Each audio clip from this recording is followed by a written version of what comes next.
আমাদের সিরাজগঞ্জে যে নতুন চমক দেখাতে যাচ্ছি আমরা, সেই চমকের মালামাল কেনা শেষ। আমরা এখন নিউ মার্কেট থেকে, যে নিউ মার্কেট থেকে আমরা এখন বিদায় নিচ্ছি সিরাজগঞ্জের উদ্দেশ্যে। কি দাদু ভাই কিছু বলে? এখন সিরাজগঞ্জের উদ্দেশ্যে রওনা দিয়েছি।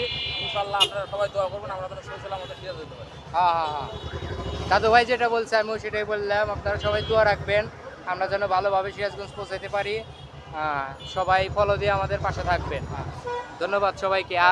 আর একটা নতুন ভিডিও নিয়ে আসবো, আমাদের আরও 4-5 দিনের কাজ আছে চমকটা দেখানোর। শেষ ভিডিওটা আপনাদের আমরা দেখাবো, খুবই ভালো একটা আকর্ষণ দেখাবো আপনাদের সিরাজগঞ্জে, যেটা কখনো হয় নাই, কেউ করতে পারে নাই, এবং কি এটার চিন্তা ভাবনাও কারোর মাথাতে আসে নাই, যেটা আমরা আপনাদের জন্য উপস্থাপন করতেছি। সবাই অপেক্ষায় থাকুন, আমার চ্যানেলটা ফলো দিয়ে রাখুন, ইনশাল্লাহ আপনারা ভিডিও দেখতে পারবেন। ধন্যবাদ সবাইকে, ভালো থাকবেন।